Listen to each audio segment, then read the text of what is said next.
नमः श्रीवर्धमानाय निर्धूतकलिलात्मने सालोकानां त्रिलोकानां यद्विद्यादर्पणाय ते।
कभी कभी इस 23वीं कारिका को 30 क्रमांक की जो कारिका आती है रत्नकर्ण में, उसके साथ भी संबद्ध किया जाता है, अर्थात इसका संबंध उसके साथ जोड़ा जाता है। और वहां पर जो लिखा हुआ है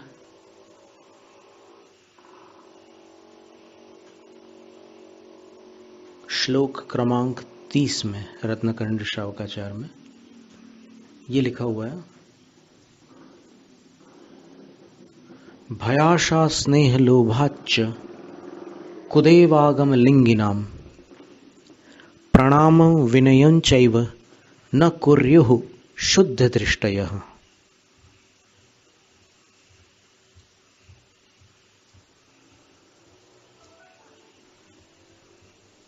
जिसका अर्थ है कि भय के कारण, आशा के कारण, स्नेह के कारण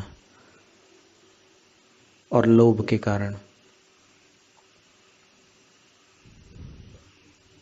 कुदेव, कुशास्त्र और कुगुरुओं को सम्यक दृष्टि प्रणाम नहीं कर सकते और न ही सम्यक दृष्टि उनकी विनय कर सकते हैं। ये आगे आने वाली है कारिका, अभी 23 क्रमांक अपन अभी पढ़ रहे हैं। तो इसके साथ इसका संबंध, इसके साथ उसका संबंध, उसके साथ इसका संबंध जोड़ करके 23 और 30 कभी कभी अर्थ निकाल लिया जाता है कि ये जितने भी रागी द्वेषी देव हैं, रागत द्वेष से जो मलिन हैं, वे सब कुदेव हैं, ऐसा अर्थ निकाला जाता है। वास्तव में वो अर्थ कितना उचित है, इस पर अपन विचार करते हैं। क्योंकि कल बात चली थी कि कोई हाथ जोड़ करके खड़ा है देवी जी के सामने, क्षेत्रपाल जी के सामने, धरणेंद्र जी के सामने, कोई भी जो जैन मंदिर के जो जैन देव हैं उनके समक्ष अगर कोई हाथ जोड़ करके खड़ा हुआ है, तो फिर उसके विषय में ये मिथ्या दृष्टि है, ऐसा निर्णय कैसे लिया जा सकता है? तो उसके बारे में विचार करने पर लगता है कि जो 30 क्रमांक कारिका आती है रत्नकर्ण श्रावकाचार में, उसमें ये लिखा है कि प्रणाम भी नहीं कर सकता सम्यक दृष्टि और उनकी विनय भी नहीं कर सकता। तो संभवतः कुदेव, कुशास्त्र और कुगुरु, इनमें से कुशास्त्र और कुगुरु की श्रेणी में तो आ नहीं सकते। जो देव हैं शासन देवता, ये कुशास्त्र और कुगुरु की श्रेणी में तो आ ही नहीं सकते। पर चूंकि रागत द्वेष से मलिन है और छैढाला नाम का एक काव्य है, पंडित दौलत राम जी हुए हैं 200 वर्ष पहले, उन्होंने लिखा है। तो उसमें उन्होंने एक छंद लिखा है। उस छंद में उन्होंने ये लिखा, जे राग द्वेष मल करी मलीन, वनिता गदादिजुत चिन्ह चीन, ते हैं कुदेव तिनकी जु सेव, शठ करत न तिन भव भ्रमण छेव। ये ढूंढारी भाषा होती है। उस भाषा में उन्होंने ये 4 चरण लिखे हैं एक छंद के, जिसमें वो लिख रहे हैं कि जो राग द्वेष से मलिन है, कुदेव की पहचान बता रहे हैं, जो राग द्वेष से मलिन है।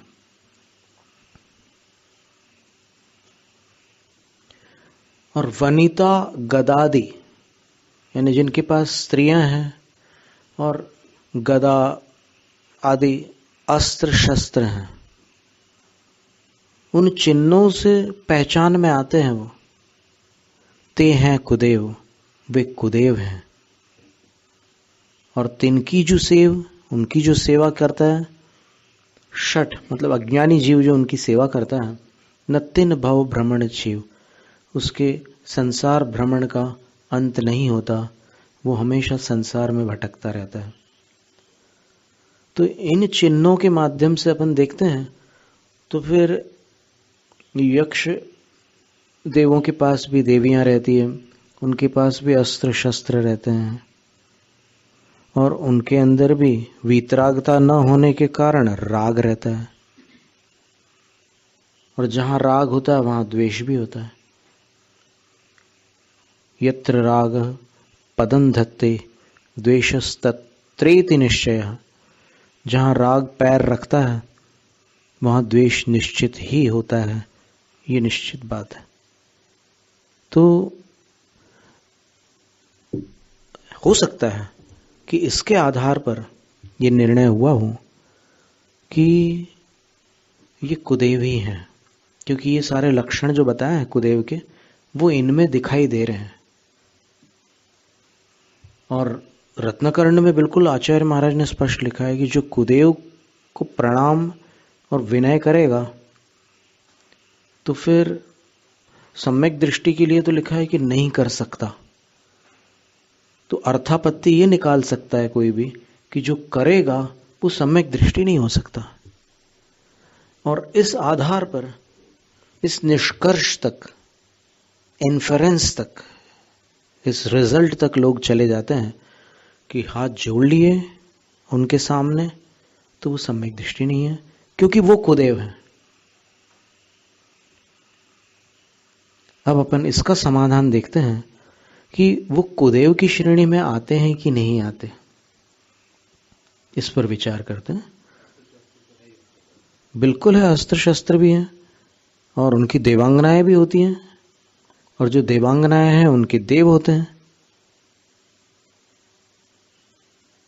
राग द्वेष तो है उनके पास, अस्त्र शस्त्र भी हैं, फिर देव के पास देवांगना है, देवांगना के देव हैं।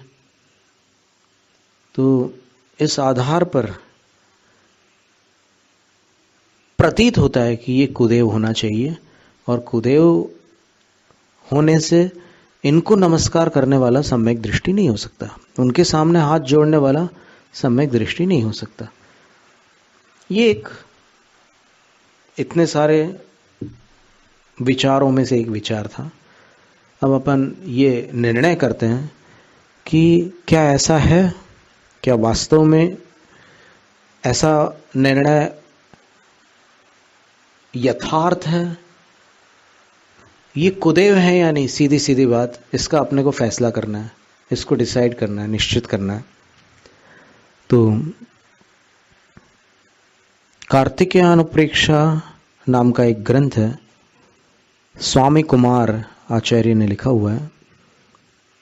उसके टीका वाले संस्करण में, जो अगास से प्रकाशित है, पृष्ठ क्रमांक 231 पर,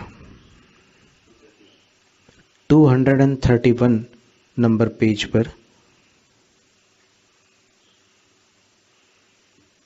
एक श्लोक है, रेफरेंस में दिया हुआ श्लोक है, उद्धृत किया हुआ श्लोक है, वो हम पढ़ रहे हैं। सम्यक दर्शन के 25 दोष होते हैं, ये भी वर्णन शास्त्रों में आता है। उन 25 दोषों में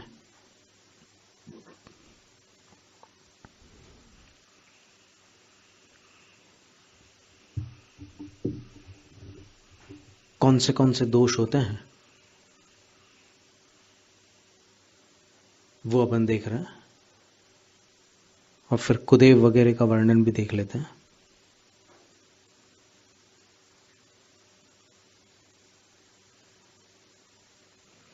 मूढ़त्रय मदाश्चाष्टौ तथा नायतनानि षट् अष्टौ शंकादयश्चेति दृग्दोषाः पंचविंशति।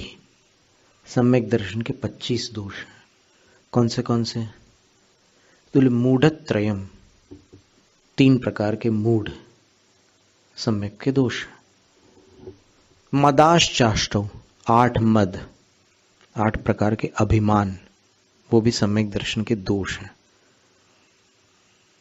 और षट अनायतनानि, 6 अनायतन भी सम्यक के दोष है। अनायतन का अर्थ मिथ्यात्व के स्थान है और आयतन का अर्थ सम्यक्त्व के स्थान है।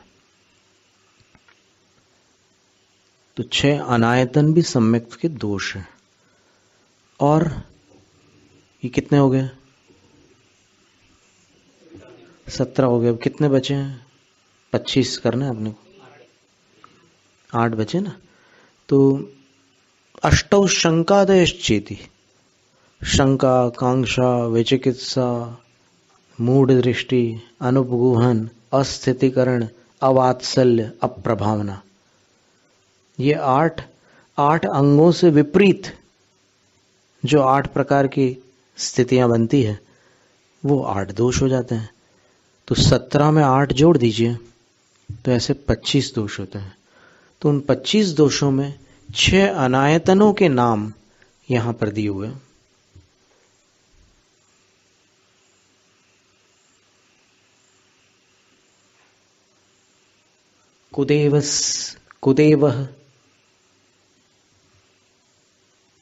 कुदेवस्तस्य भक्तश्च कुज्ञानं तस्य पाठकः कुलिंगी सेवकस्तस्य लोके नायतनानि षट्। कुदेव, फिर कुदेव का जो भक्त है तस्य भक्तः, और कुज्ञानम, कुज्ञान, उसका आधार जो भी शास्त्र हो वो कुशास्त्र कहलाएगा। तो कुदेव उनका भक्त, कुज्ञान तस्य पाठक, और उसको पढ़ाने वाले, कुशास्त्र को पढ़ाने वाले। कुलिंगी, लिंगी का अर्थ साधु होता है, कुलिंगी का अर्थ होता है मिथ्या साधु। कुगुरु, तस्य सेवक, और उनकी सेवा करने वाले। 6 हो गए। 6 कुदेव, उनके भक्त, कुशास्त्र, उनको पढ़ाने वाले शिक्षक, फिर कुलिंगी अर्थात कुगुरु, उनके सेवक। ये लोक में 6 अनायतन है। अनायतन का अर्थ मिथ्यात्व के स्थान है। तो अब विचार करिए कि सम्यक्त्व के स्थान कौन से हो सकते हैं। जब 6 मिथ्यात्व के स्थान हैं तो फिर इनसे जो विपरीत होंगे वो 6 सम्यक के स्थान होंगे। एकदम सीधा हिसाब है ना।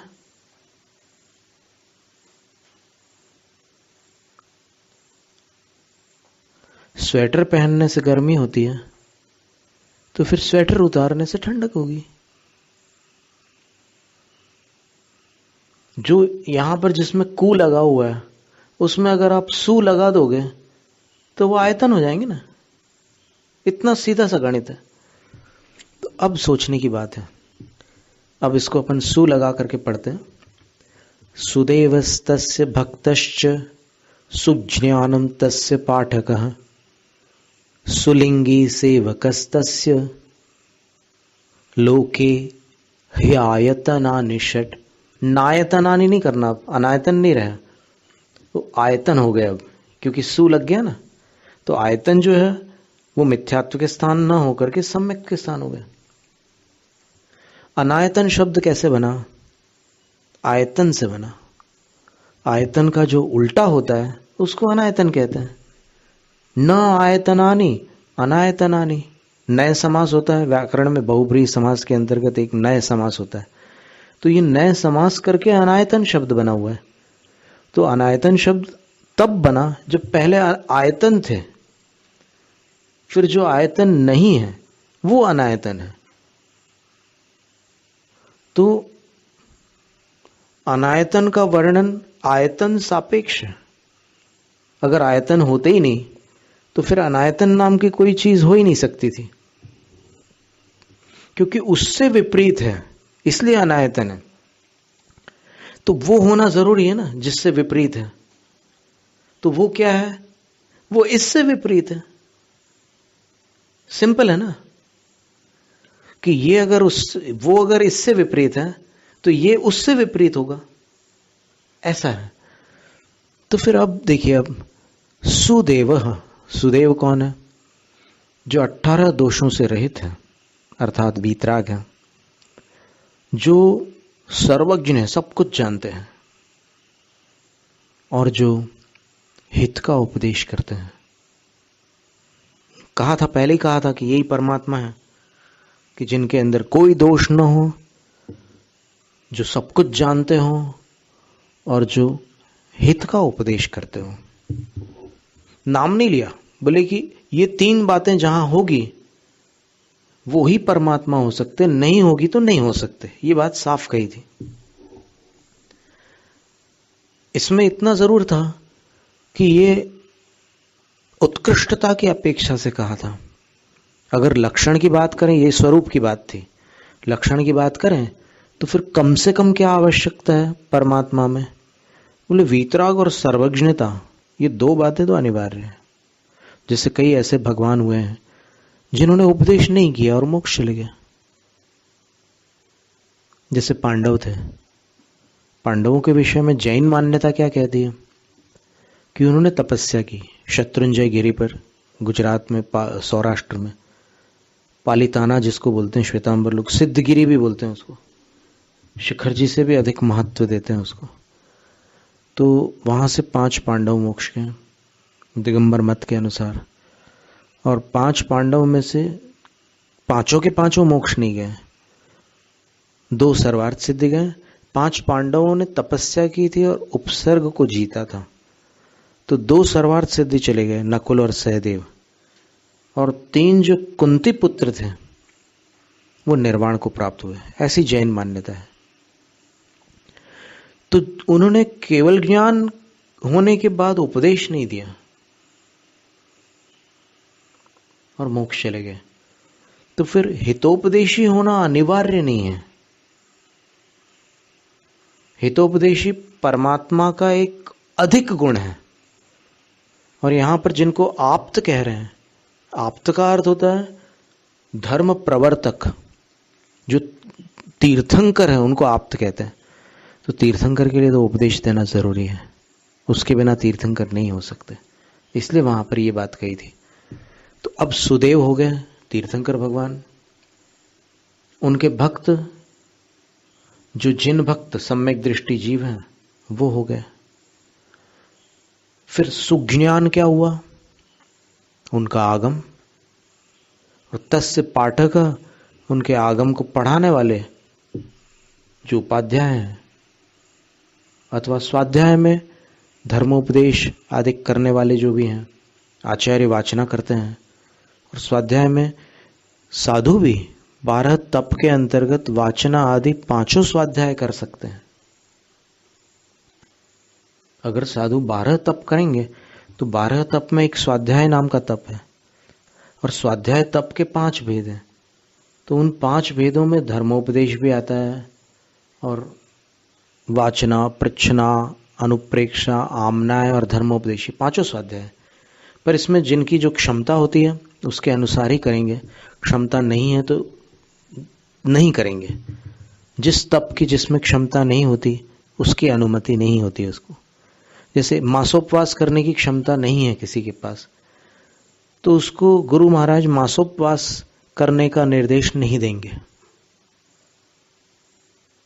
क्योंकि मासोपवास हो ही नहीं पाएगा पूरा, बीच में गति बदल जाएगी, पर्याय बदल जाएगी। इसलिए ये धर्मोपदेश नाम का जो स्वाध्याय होता है, इसका भी सबको अधिकार नहीं है, बहुत दुर्लभ है ये। और शास्त्रों में तो ये लिखा है धर्मोपदेश नाम का जो स्वाध्याय होता है उसके विषय में, कि उसमें शलाका पुरुषों का भी वर्णन होता है।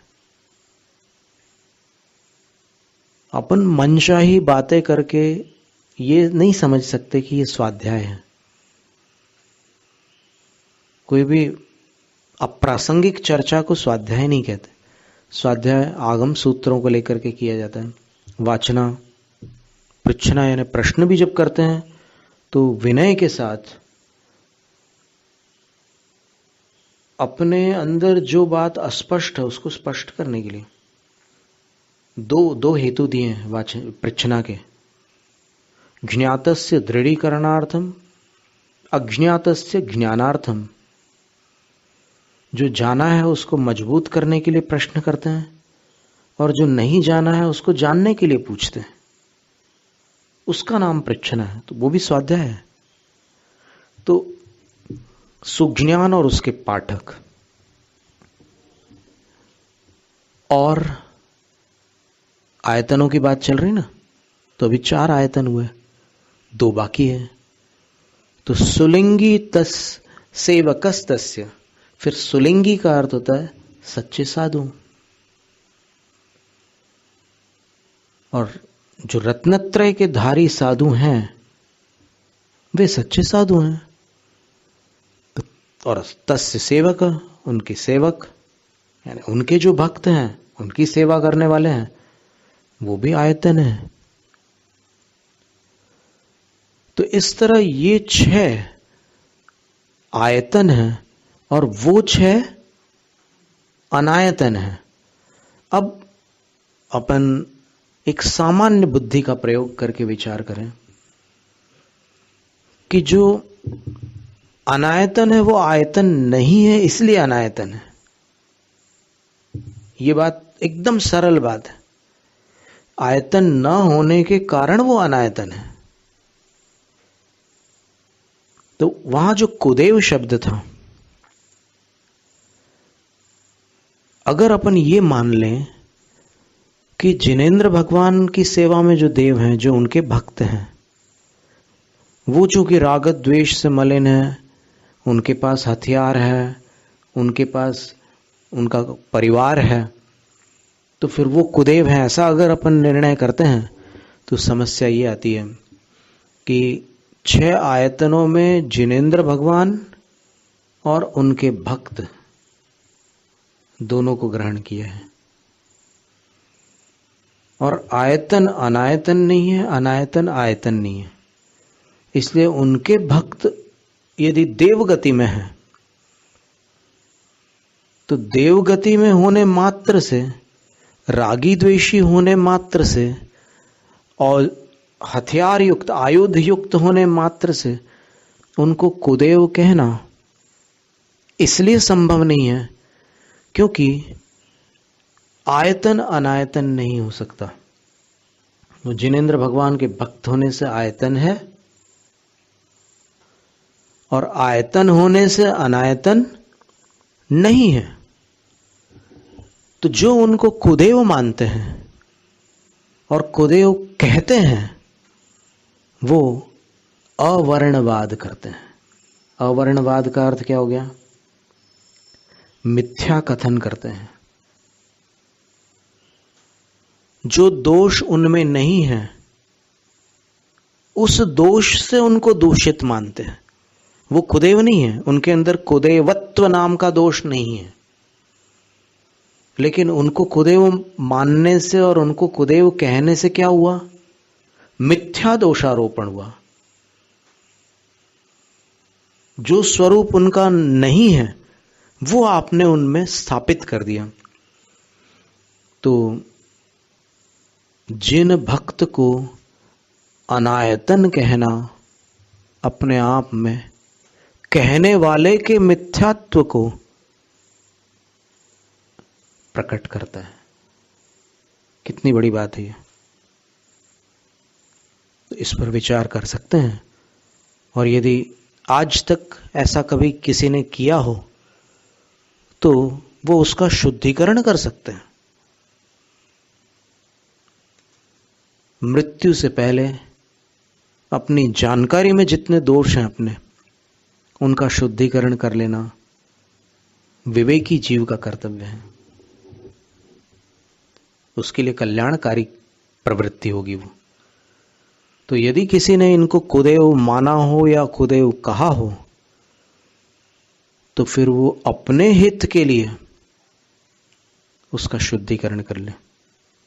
क्योंकि आज ये आयतन और अनायतन के श्लोक आपके सामने थे, बल्कि श्लोक तो अनायतन का ही था, लेकिन चूंकि इतना सरल विषय था वो कि अनायतन का अर्थ आयतन से विपरीत है, तो फिर ये अनुमान आसानी से लगाया जा सकता है कि आयतन क्या होगा या क्या होंगे।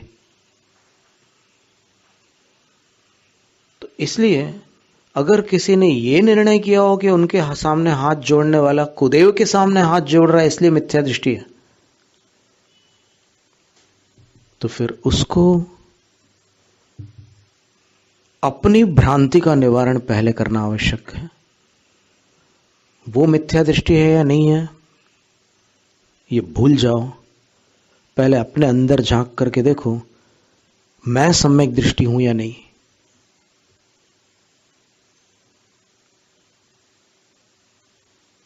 कभी कभी ऐसा होता है कि कोई नई बात सुनकर और किसी ऐसे व्यक्ति के मुख से सुनकर कि जिस पर श्रद्धा होती है,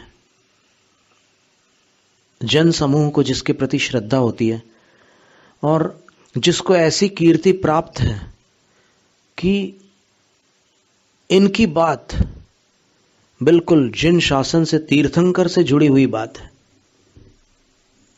ऐसी कीर्ति जिनको प्राप्त है, तो उनकी बातों को सुनकर कभी ऐसी स्थिति बन सकती है कि मान लो वो चूक गए बोलने में और उनने कोई ऐसा निष्कर्ष सुना दिया आपको और आपने उसको मान लिया, तो फिर उनको तो हानि हो ही रही है, उनके निमित्त से उनके मानने वालों को भी वही हानि होगी।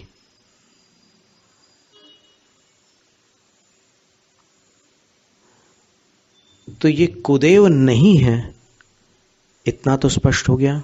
अब कुदेव कौन है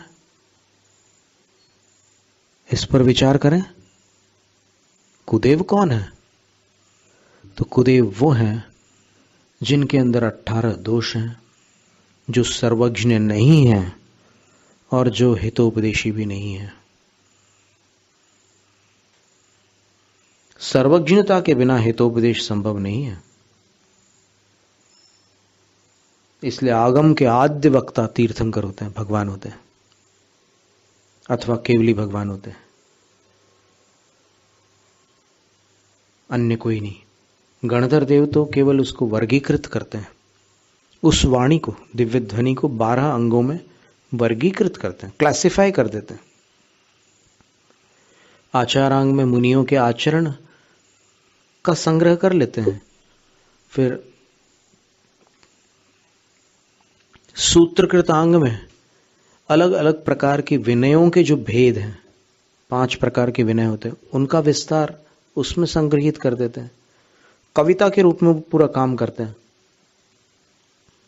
फिर स्थानांग में विभिन्न प्रकार के स्थान बताते हैं, जैसे 31 नाम कर्म की प्रकृतियों के बंध का स्थान स्थानांग में आएगा। फिर उसके भंग आएंगे, 31 प्रकृतियों में कौन सी प्रकृतियां हैं, तो उसके भंग यानी विकल्प। एक ये 31 प्रकृति का भंग बनेगा, दूसरा ये बनेगा, कुछ प्रकृतियां उसमें चेंज हो जाएगी। तीसरा ये बनेगा, उसमें और कुछ प्रकृतियां चेंज हो जाएंगी कर्मों की। जैसे हास्य और रति का जिस समय बंद होता है जीव को, ये भी कर्म है, मोहनी कर्म की प्रकृतियां हैं।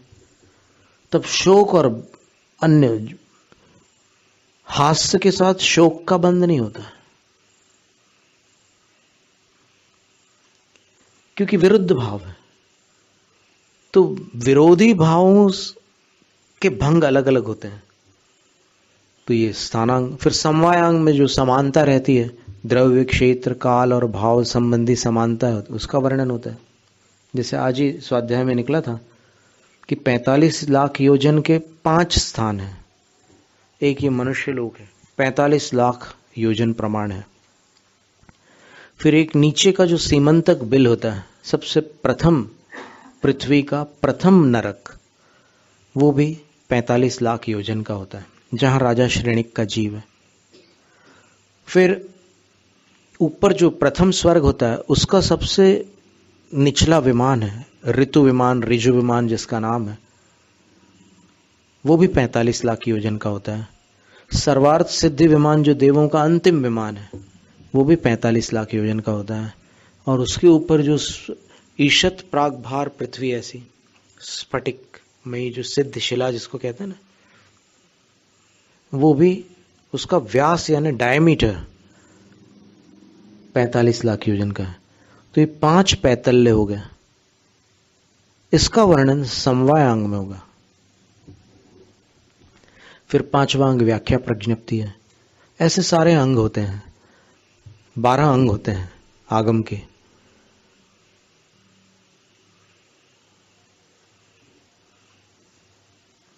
इसलिए आचार्य कुंद स्वामी ने और वीरसेन आचार्य महाराज ने भी एक गाथा ऐसे उद्धृत की है धवला में। उसमें उन्होंने लिखा है कि आगम साधु की आंख है, आगम चक्षु साहू। अगर आगम को अमान्य कर दे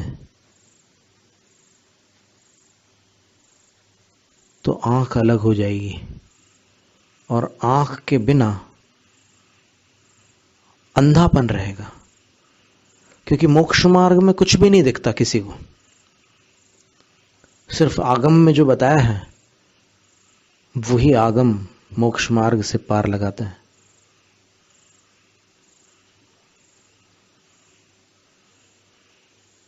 प्रच्छन्न खल्वयमघमयैरन्धकारैः समन्तात् पंथा मुक्ते स्तपटितपदः क्लेशगर्तैरगाधैः तत्कस्तेन व्रजति सुखतो देवतत्त्वावभासी यद्यग्रे न भवति भवद् भारती रत्नदीपः।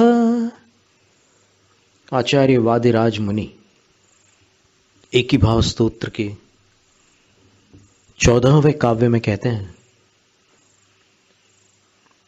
मुक्तेः पंथाः, मुक्ति का जो पंथ है, मार्ग है, वो कैसा है? अगमयैः अंधकारैः समन्तात् प्रच्छन्नः,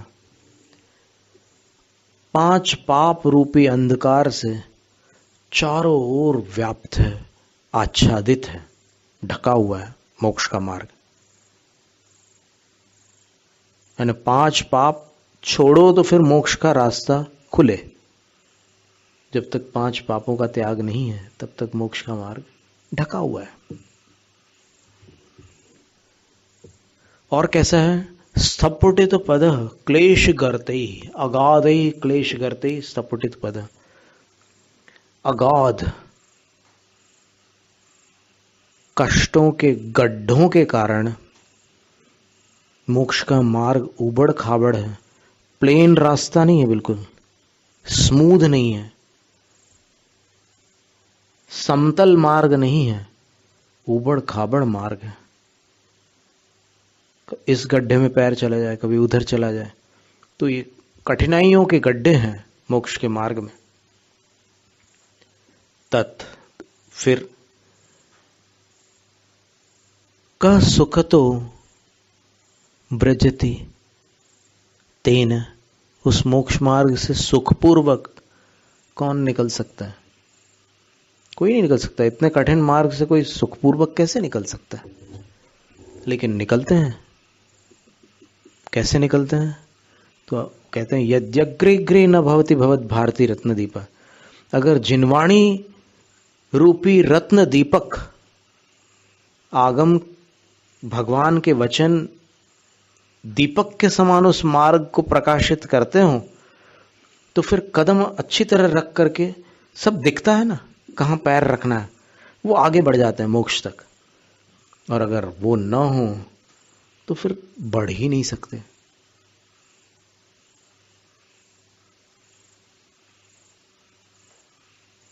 इसलिए आराधना में जो आराधक है उसको सावधान रहना पड़ता है। आराधना के बीच में विराधना नहीं होना।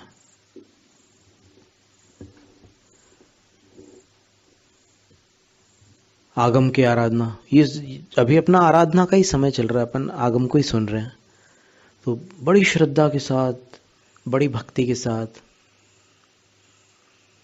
विनय के साथ और सावधानी के साथ इसको सुनना होता है। तो कई बार ऐसा होता है कि सुनते सुनते भी विद्वान बन जाते हैं। राजस्थान के एक सज्जन थे, उनको प्रज्ञा चक्षु बोलते थे। उनकी आंखें नहीं थी, उनको आंखों से दिखता नहीं था। वो स्वाध्याय सुन सुन करके विद्वान बन गए और साधु लोग उनसे जो प्रश्न पूछते थे सब आंसर देते थे। तो ऐसी स्थिति बनती है। तो विनय से बहुत कुछ प्राप्त होता है। तो अभी एक बात आज स्पष्ट हो गई कि ये आयतन की श्रेणी में आते हैं। इनके निमित्त से बहुत सारे जीवों को सम्यक दर्शन होता है।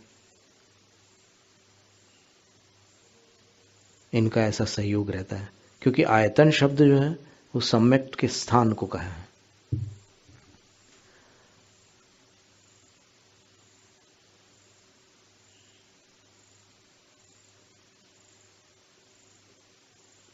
अब देखिए, इसी ग्रंथ में रत्नकर्ण शावकाचार्य में आचार्य समंतभद्र स्वामी ने एक वसतिका दान का प्रकरण आया, उसमें आवास दान का, उसमें एक कथा दी है, एक सुअर की कथा दी है। वो शेर मुनि को खाने के लिए आ रहा था, तो सुअर उस गुफा के सामने खड़ा हो गया मुनि की रक्षा करने के लिए।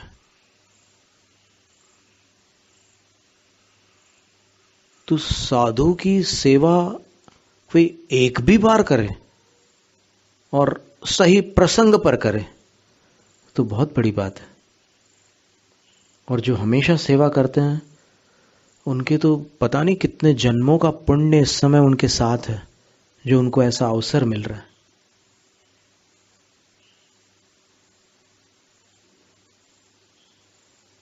और अवसर मिलने पर अपनी विशुद्धि की वृद्धि करके जियो, अपने बहुत सारे अनिष्ट कर्मों का निवारण भी कर सकता है। उनकी स्थिति अनुभाग बंध को घटा सकता है।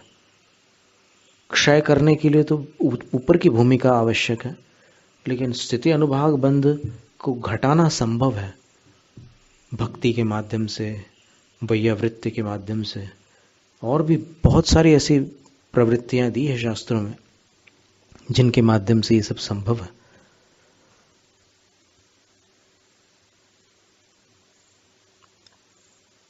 तो ये अनायतन नहीं है, ये बात आज समझ में आ गई होगी। और अब जो अपन ने कल 3 बातें बतलाई थी ना, चौथी बात रह गई थी। 3 बातें कौन सी थी?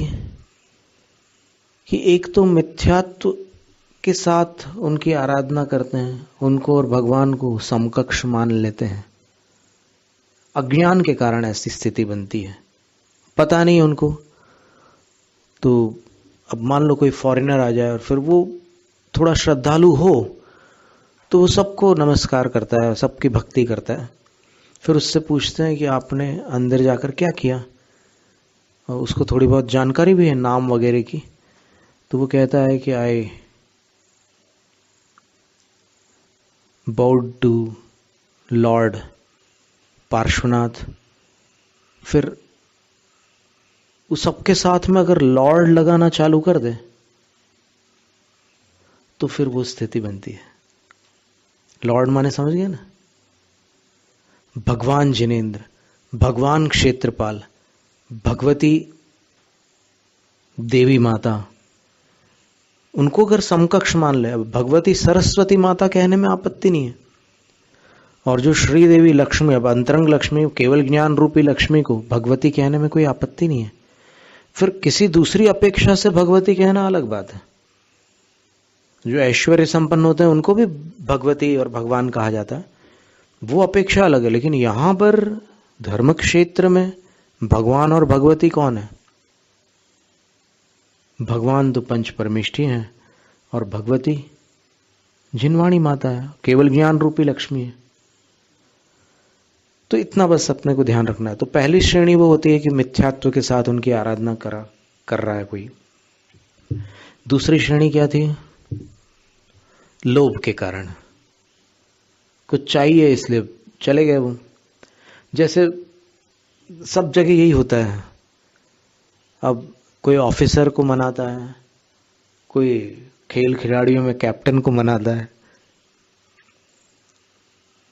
वो कहता है कि हाँ मैंने नाश्ता तैयार करके रखा है तुम्हारा, आप बिल्कुल तैयार है बिल्कुल। तो वो खुश हो जाता है कैप्टन की, कितना इसकी सद्भावना है मेरे प्रति। अब उसको ये नहीं पता कि इसके अंदर क्या स्वार्थ है। उसको ये लगता है कि मेरे को कितना लाइक करता है, मेरे को कितनी वैल्यू करता है, वो अपने काम के लिए कर रहा है। तो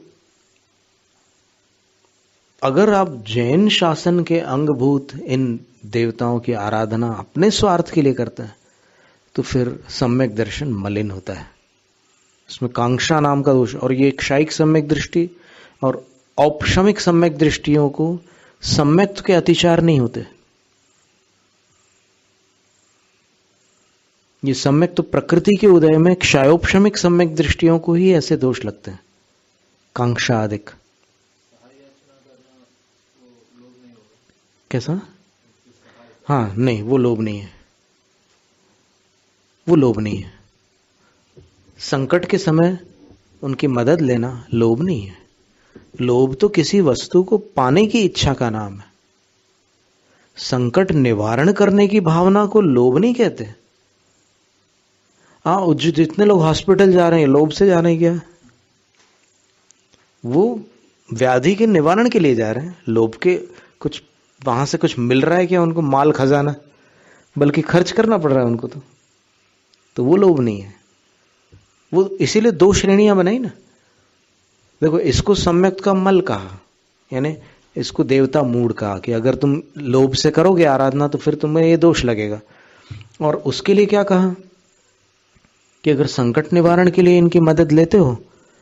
अब देखो, एक जिन भक्त दूसरे जिन भक्त से अपने संकट का निवारण करने के लिए संपर्क करता है और यथायोग्य विनय करता है, उसकी जैसी आवश्यक है वैसे विनय करता है, तो उसमें सम्यक तो मलिन नहीं होता।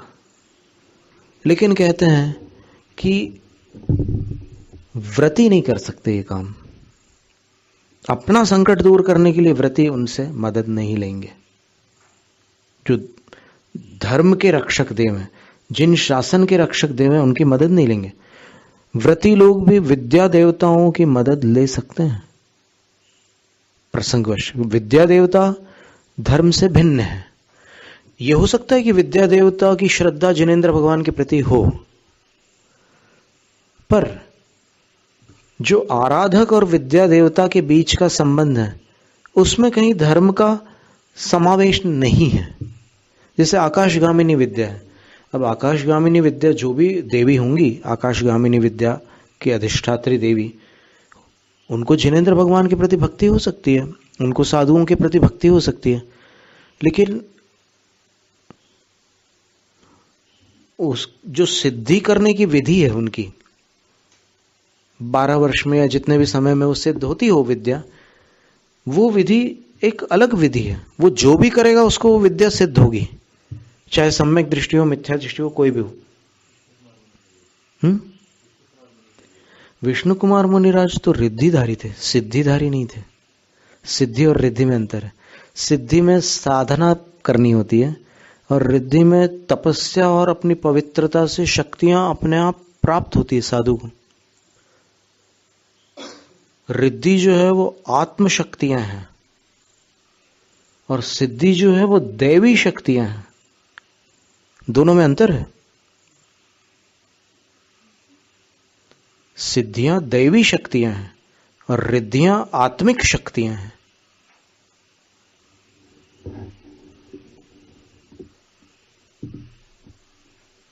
और रिद्धियां बहुत दुर्लभ होती, बहुत दुर्लभ होती। सिद्धि दैविक होती है, विद्या देवता संबंधी भी होती है और अन्य भी होती है। कई प्रकार की सिद्धियां होती है। मंत्रों की सिद्धि होती है, तो मंत्रों की जो सिद्धियां होती है वो दैविक शक्तियों की सिद्धियां होती है, क्योंकि मंत्रों के अधिष्ठाता देव होते हैं और अधिष्ठाता देवता देवियां भी होती हैं। नमोकार मंत्र के जो 5 पद हैं, उन 5 पद के भिन्न भिन्न अधिष्ठाता देव और देवियां हैं और बहुत बड़े बड़े महाशक्ति संपन्न देव देवियां हैं। तो अब किसी को मान लो नमो आर्याणम की शक्ति प्राप्त हो जाती है, तो फिर वो उस शक्ति के माध्यम से कई कार्य कर सकता है, कईयों का भला कर सकता है, अपना भी भला कर सकता है। होता ही है। अभी दिल्ली में एक घटना हुई थी, वहां कोहरा हो जाता ना, एकदम धुम्मस बोलते हैं इसको, फॉग, तो दिखता नहीं है। तो एक कोई माँ का बेटा था, वो ड्राइविंग करते हुए जा रहा था, यंग था वो, तो उसको जो रोड के बीच में ऐसे वो बने रहते हैं ना खंबे वाले, उसको दिखा नहीं, वो रोड समझ करके जा रहा है और उसकी गाड़ी उस पर चढ़ गई। वो सीमेंट और उसका बना रहता है ना, कंक्रीट का, थोड़ा ऊंचा सा, तो उस पर चली गई गाड़ी और पता नहीं क्या हुआ, उसकी माँ को ऐसे बेचैनी सी होने लग गई वहां घर बैठे बैठे। तो माँ ने 9 बार पार्श्वनाथ भगवान का स्तोत्र पढ़ा, छोटा वाला जो स्तोत्र है, 5 काव्य का एक स्तोत्र है छोटा सा, ओसक घर, ओसक घरम पासम वासम वंदामि कम्मघणमुख। तो ये ऐसी घटना है कि ऐसे कई अतिशय होते हैं भगवान की भक्ति से, लोगों को जानकारी नहीं है और फिर कहीं Guinness book of world records में कोई उसके वो भी नहीं है कि भाई ऐसा चमत्कार हुआ कि जो सबको मात कर दे। ऐसी घटनाएं हो जाती है। तो उस धुम्मस में से पता नहीं कैसे वो गाड़ी को उठा करके सही जगह पर रोड पर ला करके रख दिया किसी ने, और वो लड़का वापस आ गया घर अपनी मां के पास, बिल्कुल सुरक्षित। तो ठीक है, ये दैविक सिद्धियां कहलाती है और कई बार पता भी नहीं रहता कि कितनी सिद्धियां किसको प्राप्त हो गई है। वो तो भगवान की भक्ति में जिसकी रुचि होती है उसको इसकी चिंता भी नहीं होती, और अगर हो जाती है सिद्धियां तो ठीक है। कई बार सहज सिद्धियां होती है, कई बार साधना करके सिद्धियां प्राप्त होती है, कई बार करते करते वो साधना बन जाती है और सिद्धियां हो जाती है, और कई बार अनुष्ठान पूर्वक सिद्धि होती है। दोनों स्थितियां। अब नमोकार मंत्र, भक्तामर स्तोत्र की कितनी घटनाएं होती है, एकदम अद्भुत घटना है जो कोई सोच भी नहीं सकता। अमरावती में एक अजैन व्यक्ति को भक्तामर की किताब मिली, तो उसमें कुछ विधियां लिखी हुई थी। तो एक विधि उसने 1500 रुपये उनकी तनख्वाह थी, यानी 1500 he was earning per month, he was a teacher. तो 1500 रुपये उनकी कमाई थी, उनको भक्तामर की किताब मिल गई। तो उनमें उसमें एक विधि कहीं दी हुई कि इससे संपन्नता की प्राप्ति होती है। तो उसने एक उपवास किया, पूरा निर्जल उपवास किया जीवन में पहली बार, और उस विधि को बिल्कुल जैसा लिखा था वैसा उसने संपन्न किया। अब आज वो करोड़ों में खेल रहा है, और वो कहता है कि जैन लोग गरीब इसलिए हैं क्योंकि उनकी श्रद्धा नहीं है।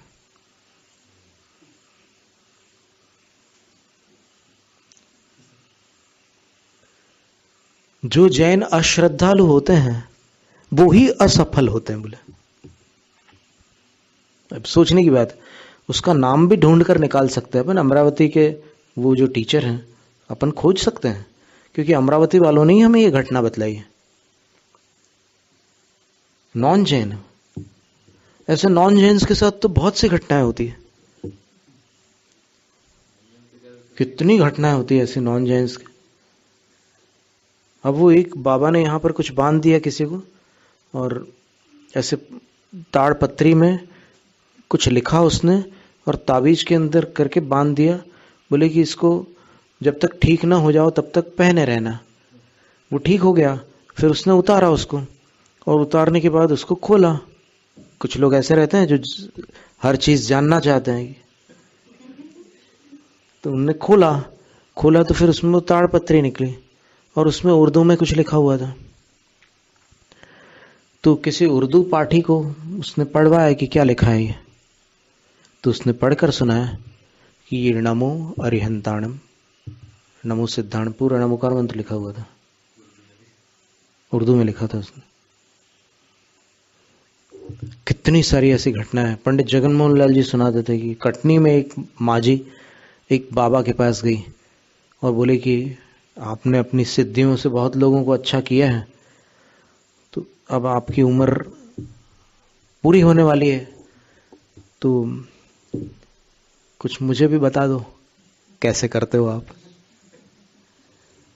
तो वो दादाजी जो थे ऐसे आंख बंद करके लेटे हुए थे, उनने पूछा कि भाई कौन हो भाई, तो फिर वो अपना परिचय देती है।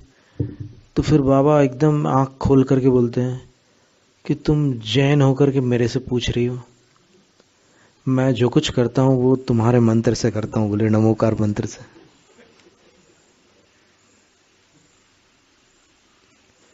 और अब जो कल जो बात थी कि गर्मी के मौसम में खुले पैर गर्म रोड पर चलने के कारण जो पैर में छाले पड़े हैं, वो चप्पल न पहनने के कारण पड़े हैं या फिर असाता के उदय के कारण पड़े हैं, ये एक प्रश्न था।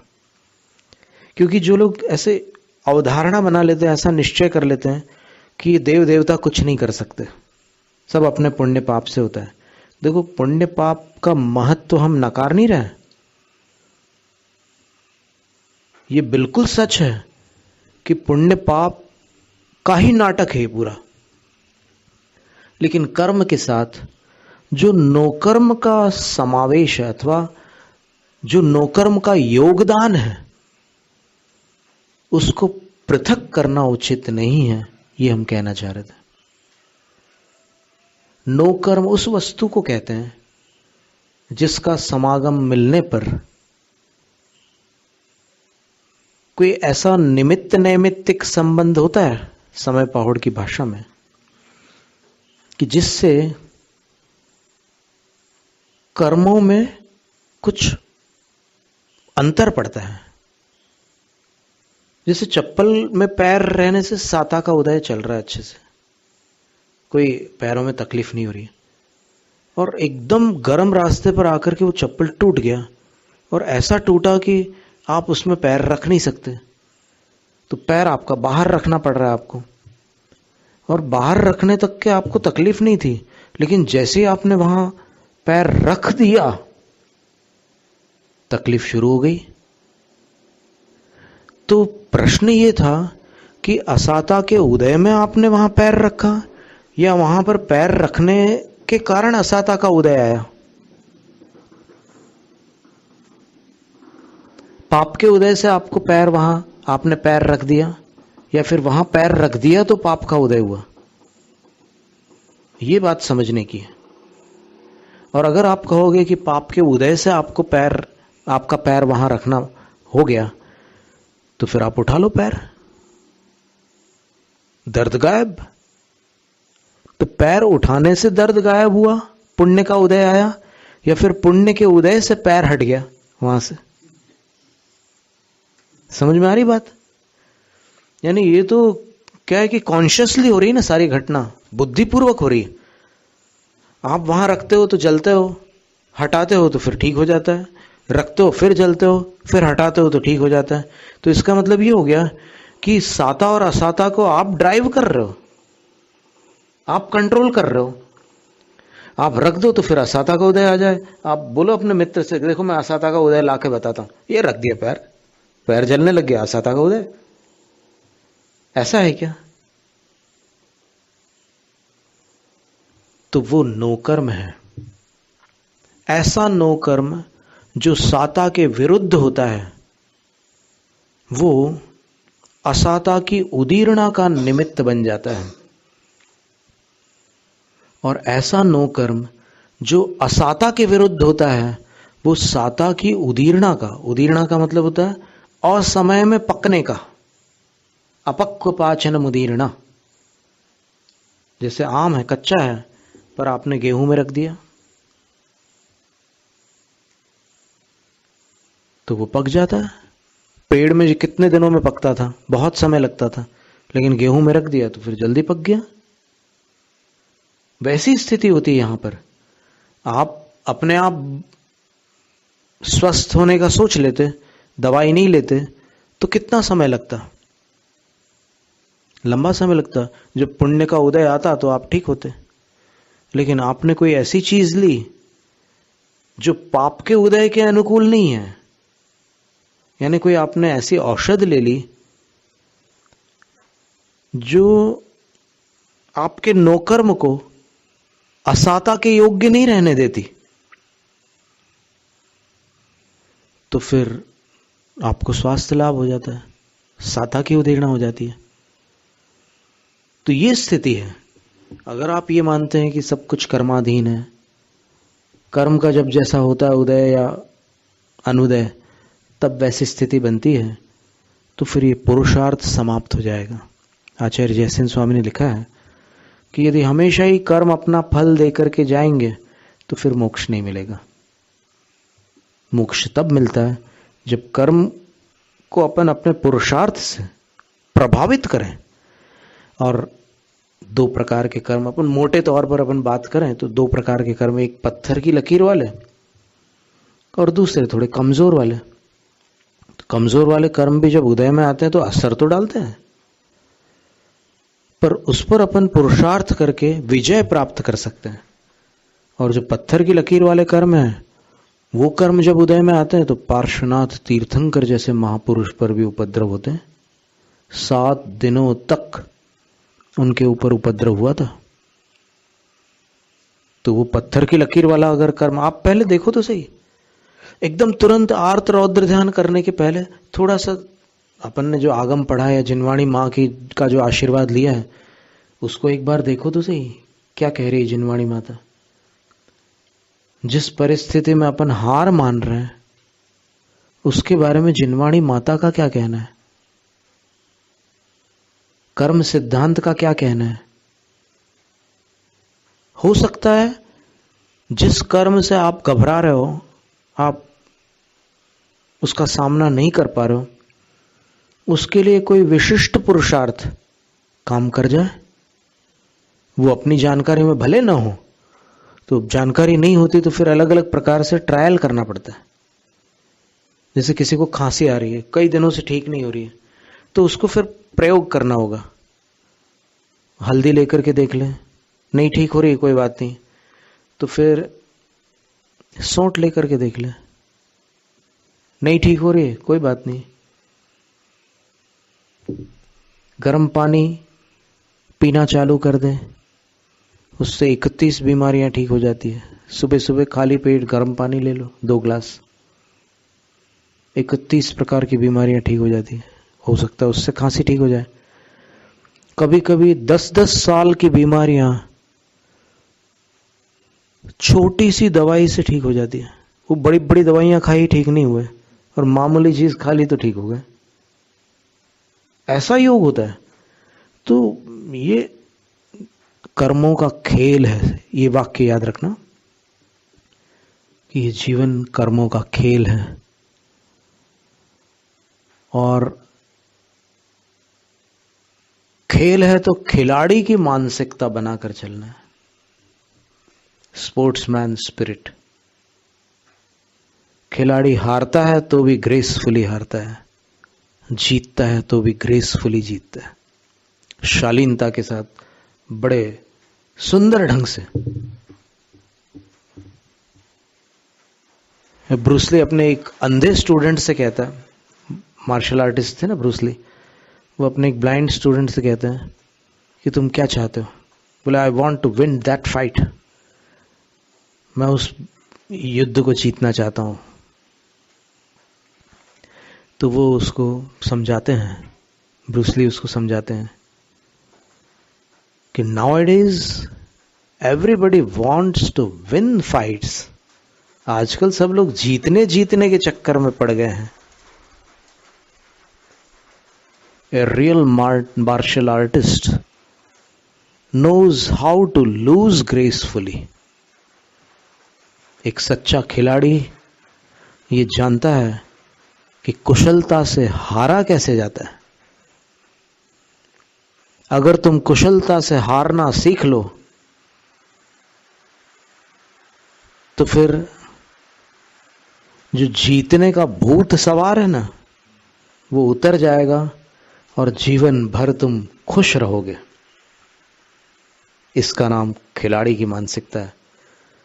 बहुत प्रयास करता है, पर मान लो वो हार गया, तो हारने के बाद जब दोनों खिलाड़ी गले मिलते हैं ना, लास्ट बाउट में क्या होता है, फाइनल्स में लास्ट में दोनों हाथ मिलाते हैं और गले भी मिलते हैं।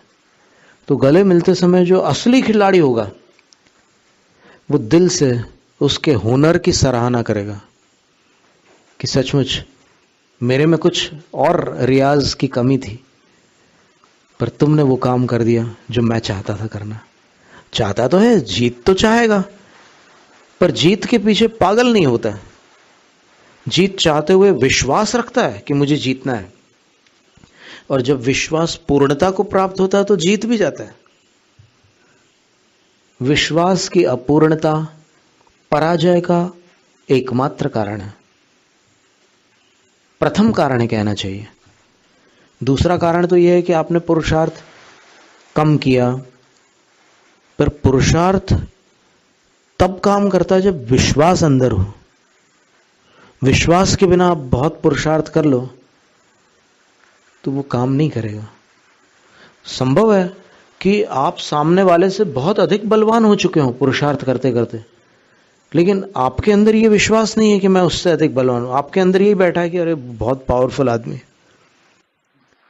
तो भले आपसे पावरफुल नहीं है तो भी आपकी पराजय होगी, ऐसा होता है। तो अभी अपन ये विचार कर रहे थे कि ये देवलोग कुछ कर सकते हैं कि नहीं कर सकते। तो उसका समाधान है कि निमित्त रूप में अगर आप ये मानोगे कि कोई वस्तु कुछ नहीं कर सकती, तो आप अनंत शक्तिमान एक द्रव्य का अपमान करोगे। निमित्त की अवहेलना या निमित्त का अनादर एक उपादान का ही अनादर है, क्योंकि वो निमित्त अपने अंदर तो उपादान ही है ना, अपने आप में। ठीक है, आप ये मान रहे हो कि मेरा उपादान बलवान है, मैं कर्मों का क्षय कर सकता हूं। तो कर्म कौन सा द्रव्य है, पर द्रव्य है या स्वद्रव्य है? पर द्रव्य है। कर्म किए अपन ने, लेकिन जो कर्म बंधा है वो पर द्रव्य, वो पुद्गल द्रव्य। तो आपकी मान्यता में ये आया कि नहीं कि मैं पुद्गल का कुछ कर सकता हूं, क्षय कर सकता हूं, ये भाव आया कि नहीं? तो मैं पर का कुछ कर सकता हूं, ये मान्यता तो आपने स्वयं स्वीकार कर ली।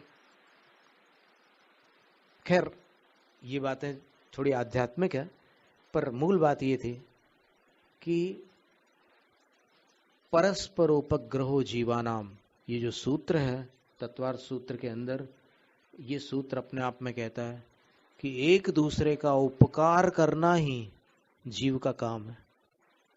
तो फिर अपन ये कैसे मान सकते हैं कि कोई उपकार नहीं कर सकता?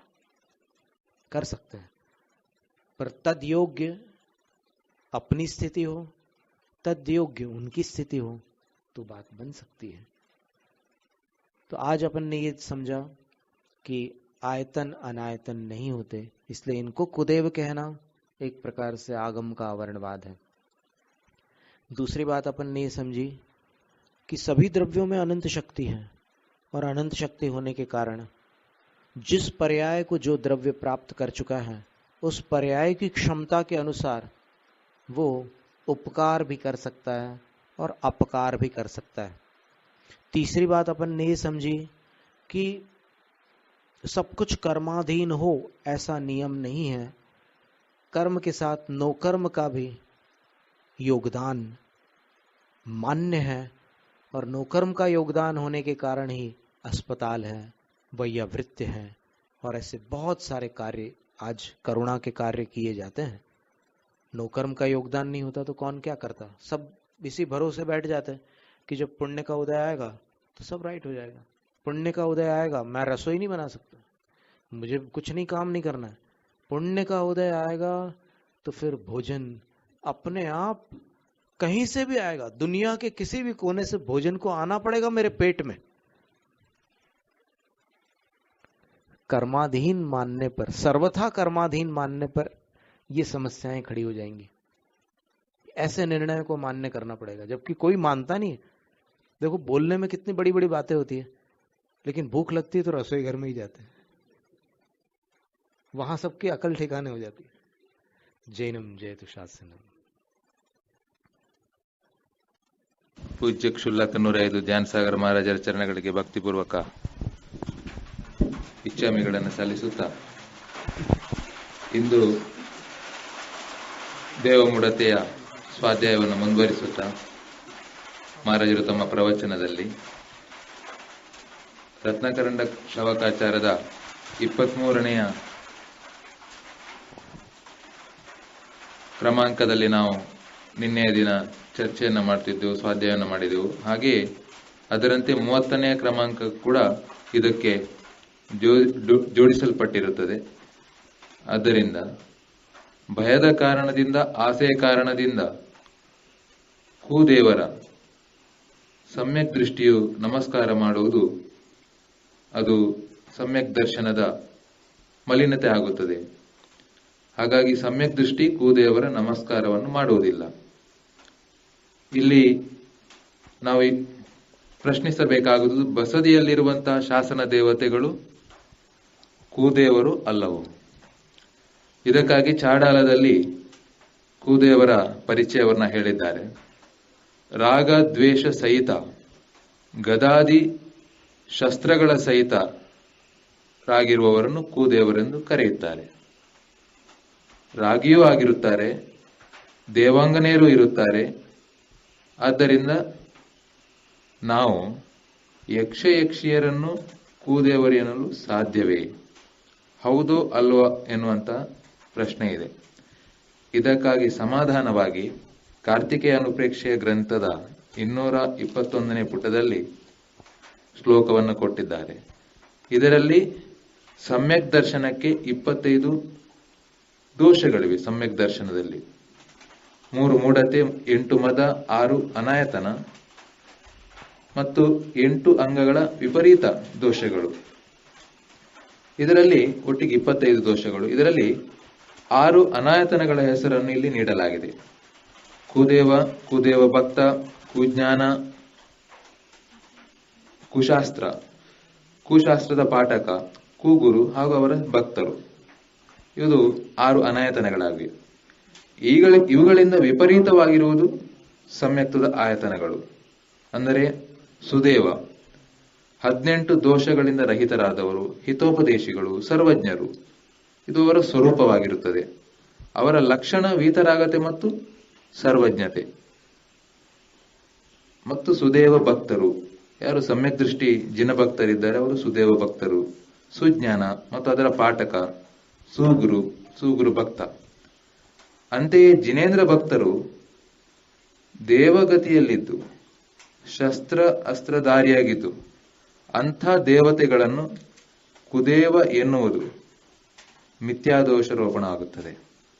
ಅವರನ್ನು ನಾವು ಅನಾಯತನೆ ಎನ್ನಲು ಸಾಧ್ಯವಿಲ್ಲ. ಆದ್ದರಿಂದ ನಮ್ಮ ಮೃತ್ಯುವಿನ ಮೊದಲು ಇಂತಹ ವಿಚಾರದಲ್ಲಿ ಶುದ್ಧೀಕರಣಗೊಳಿಸುವುದು ಅತ್ಯಗತ್ಯವಾಗಿರ್ತದೆ.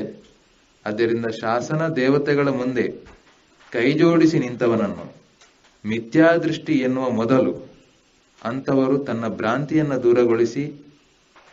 ದೂರಗೊಳಿಸುವುದು ಅನಿವಾರ್ಯವಾಗಿರುತ್ತದೆ. ಜೊತೆಗೆ ತಾನೆಷ್ಟು ಸಮ್ಯಕ್ ದೃಷ್ಟಿ ಎನ್ನುವುದರ ಬಗ್ಗೆ ಕೂಡ ಪ್ರಶ್ನೆ ಮಾಡಿಕೊಳ್ಳಬೇಕಾಗುತ್ತದೆ. ಹಾಗಾದರೆ ಕುದೇವರು ಯಾರು?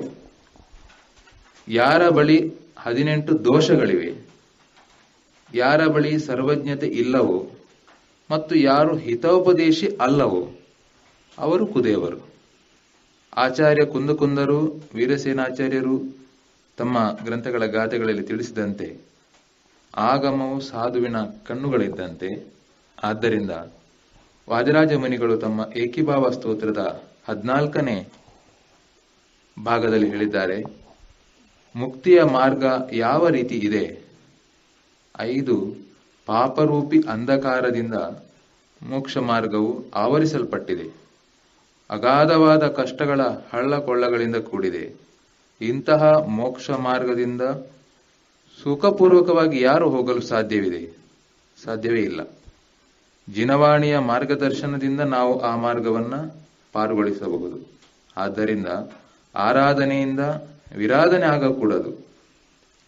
ಸ್ವಾಧ್ಯಾಯ ಕೇಳಿ ಕೇಳಿ ವಿದ್ವಾಂಸರಾಗಬಹುದು. ವಿನಯದಿಂದ ನಮಗೆ ಬಹಳ ವಸ್ತುಗಳು ಪ್ರಾಪ್ತಿಯಾಗುತ್ತವೆ.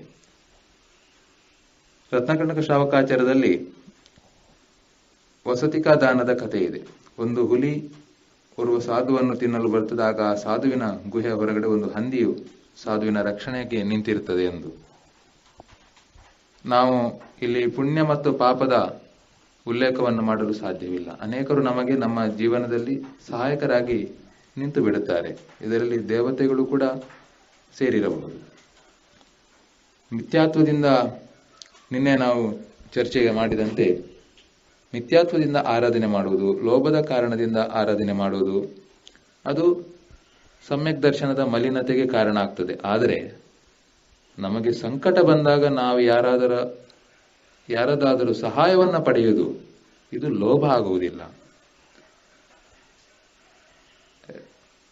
ರಿದ್ಧಿಯು ಆತ್ಮಶಕ್ತಿಯಿಂದ ಪ್ರಾಪ್ತವಾಗುತ್ತದೆ, ಹಾಗೆ ಸಿದ್ಧಿಯು ದೈವಿಕ ಶಕ್ತಿಯಿಂದ ಪ್ರಾಪ್ತವಾಗುತ್ತದೆ. ನಿನ್ನೆ ದಿನ ಪ್ರಶ್ನೆ ಇದ್ದಂತೆ, ಬಿಸಿಲಿಗೆ ನಡೆಯುವಾಗ ನಮ್ಮ ಕಾಲಡಿಯಲ್ಲಿ ಗುಳ್ಳೆ ಏಳುವಾಗ ಆ ಗುಳ್ಳೆ ಏಳುವುದು ಚಪ್ಪಲಿ ಹಾಕದಿರುವುದರಿಂದಲೋ ಅಥವಾ ಅಸಾತದ ಉದಯ ಕಾರಣದಿಂದಲೋ ನಾವಿಲ್ಲಿ ಯೋಚಿಸಬೇಕಾಗುತ್ತದೆ. ಇದನ್ನು ನಾವು ನೋಕರ್ಮ ಎಂದು ಕರೆಯುತ್ತೇವೆ. ಇಲ್ಲಿ ಚಪ್ಪಲಿ ಹಾಕುವುದು ಅಥವಾ ಹಾಕದೇ ಇರುವುದು ಒಂದು ನಿಮಿತ್ತ ಮಾತ್ರವಾಗಿರುತ್ತದೆ. ನಾವು ನಿಮಿತ್ತದ ಅವಹೇಳನವನ್ನು ಮಾಡಲು ಸಾಧ್ಯವಿಲ್ಲ. ಆಗ ಅದು ಉಪಾದಾನದ ಅವಹೇಳನ ಮಾಡಿದಂತೆ. ಎಲ್ಲವೂ ಕರ್ಮಾಧೀನ ಆಗಿರುತ್ತದೆ, ಆದರೆ ಅದೇ ಆಗಿರಬೇಕೆಂದು ನಿಯಮವಿರುವುದಿಲ್ಲ. ಕರ್ಮದ ನಿಮಿತ್ತವಾಗಿ ನಾವು ಕೆಲವು ಪಾಪಕರ್ಮಗಳನ್ನು ದೂರಗೊಳಿಸಲು ಸಾಧ್ಯವಿದೆ ಎನ್ನುತ್ತಾ ಇಂದು ಆಯತನ ಮತ್ತು ಅನಾಯತನದ ಬಗ್ಗೆ ಸಂಕ್ಷಿಪ್ತವಾಗಿ ವಿವರಾತ್ಮಕವಾಗಿ ನಮಗೆ ಪೂಜ್ಯ ಮಹಾರಾಜರು ಸ್ವಾಧ್ಯಾಯದ ಮೂಲಕ ತಿಳಿಸಿಕೊಟ್ಟಿದ್ದಾರೆ. ಮಹಾರಾಜರ ಚರಣಗಳಿಗೆ